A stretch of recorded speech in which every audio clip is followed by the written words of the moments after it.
Hey guys, how is it going? I am doing so good today.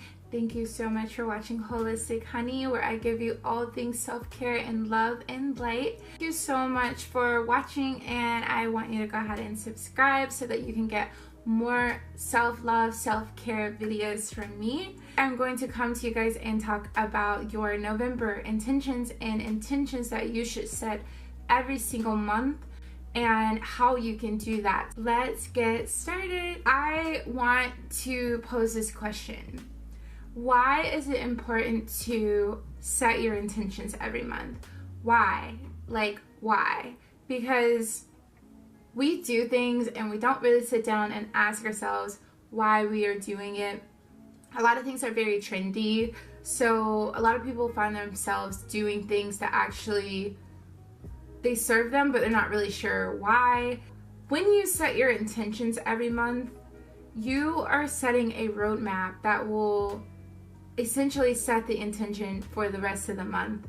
It is going to allow you to have the space to be great. It's going to allow you to plan that. It's going to allow you to follow that. So I really appreciate having that roadmap every month. It keeps you aligned, you're able to stay focused, and you won't let that one bad day throw everything off.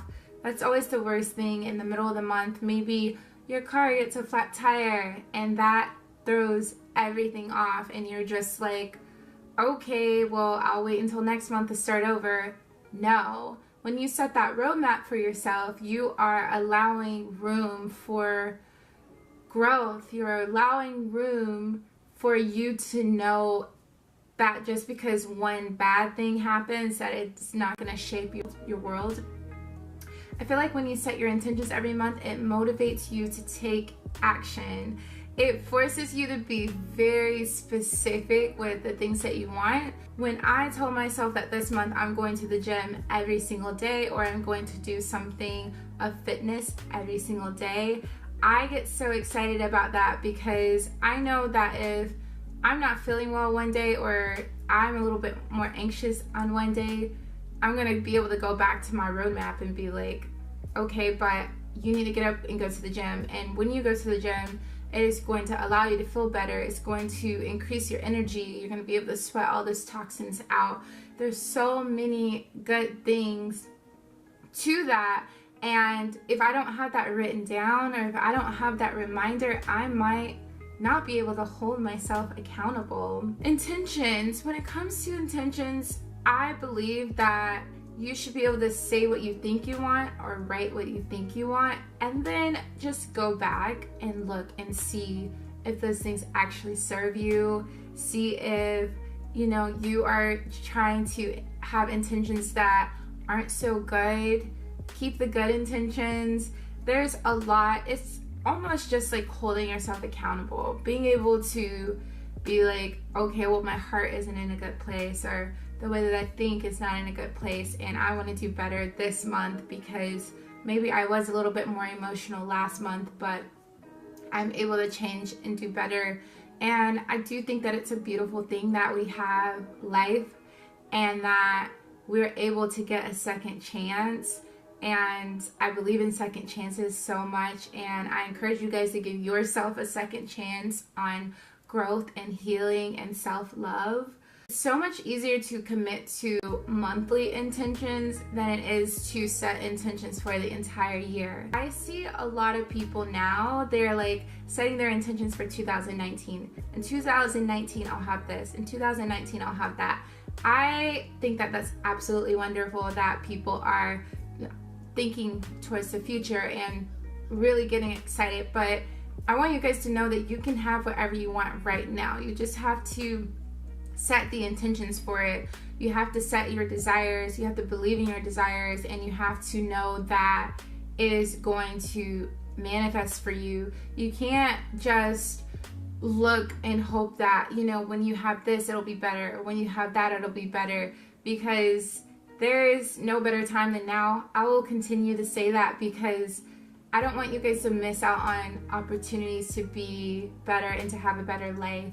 So that's why I love setting my monthly intentions, because it puts me in this space of I have the ability to get things done, and I will get things done for myself. The next thing was, what kind of intentions should you set for each month?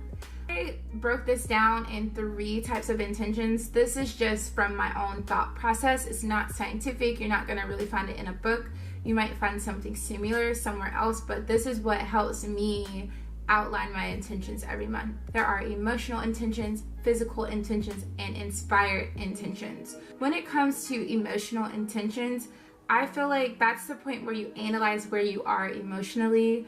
You analyze where you were emotionally last month and how you can fix that and how you can grow from that. I was a little bit more emotional last month, so I know that this month I'm going to work on my emotions and my relationships and my love for people, and making sure that I am leading with compassion and understanding, and I'm being patient and calm, versus like letting that feeling and letting that dark burden carry on with me into this month.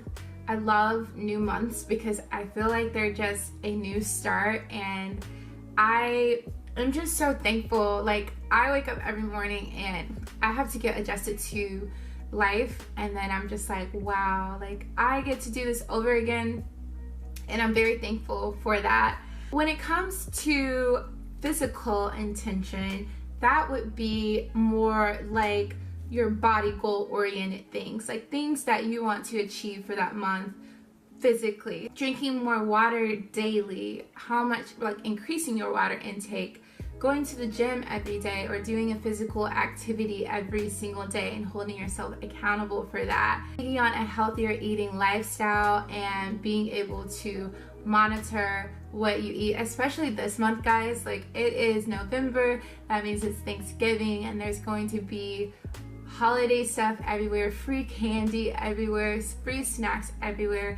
I went to work yesterday and there was so much candy. Someone brought a pumpkin cake with cream cheese icing and it tastes so good, and I was not being mindful with what I was eating. I had so much candy this week. Granted, it was Halloween this week, but it was very intense with the sweets this week. And so this month, knowing that all of that stuff is going to be around me, I need to make sure that I'm not indulging so much just because it's there, or just because it's the holidays. I will be able to let myself know when those will be available for me. So maybe I won't eat so much at work, but maybe I'll treat myself to non-dairy ice cream at the end of the night, because I know that that will be a little bit better for me. It's still sweets, but it won't be candy after candy, especially those fun size candy, and you're just like eating one after another, then it turns into like 3 candy bars. When it comes to inspire intention, I feel like that means like what will motivate you to get things done. It will motivate you to be a better person. For me, after analyzing like this week, or analyzing just recently, I noticed that the people that I love the most have really been working on themselves, and it inspires me to want to work on myself a lot this month and physically make sure that I'm healthy and that I'm not getting sucked into this winter vibe of staying at home and not being active and not doing anything. I'm very inspired by them, so therefore my actions are going to reflect this month. I'm going to be like, okay, well, let's sign up for fitness classes, let's work out, let's go to the park. I've already planned tomorrow to go to the park just because it's going to be sunny and 64 degrees, and I can just like bundle up in something cute and really enjoy myself. Like, you have to take care of all areas of your life, all parts of your body, because that is going to make as a whole a wonderful life. This is how we progress, this is how we grow. These intentions, there could also be mental intentions, like feeding your mind with positive things, maybe cutting back on social media this month, maybe reading more books, maybe listening to podcasts that are positive and uplifting, maybe watching TED Talks that you can learn something new that you never knew about. All of these things are going to make you a better person, but you can do these things this month. You can get out your calendar and plan this month how this will go for you. I encourage you guys to find days in the month that you will reward yourself. I always buy myself one thing that is of pleasure or something that I love every time I get paid, because I do feel like if you work hard that you should reward yourself. That is what I do. I also like to start my week off and see like what is it that I can do this week that is new and exciting, or something that will get me excited and get me through the week. And then I also encourage you guys to plan off days for yourself. When you have an off day, analyze what you're doing on your off days, because a lot of times we're just doing more work, but it is just not at someone else's company. I know people that work for themselves or people that work from home, and it's easy to still work even though they've planned off days for themselves because they're just at home. Plan things outside of your home if you are working from home, so that you can have a life, so that you can actually do things that you love, things that will uplift you and keep your vibes really high. Yeah, so that is all that I have for you guys today on how to set your intentions for the month. I will be doing this today. I am so excited to set my intentions. I felt my vibes like be like here, and then they just went all the way up from talking about this. So I want you guys to let me know in the comments below how you set your intentions for the month. Thank you so much for watching today, and I hope that you like this video and have a beautiful November.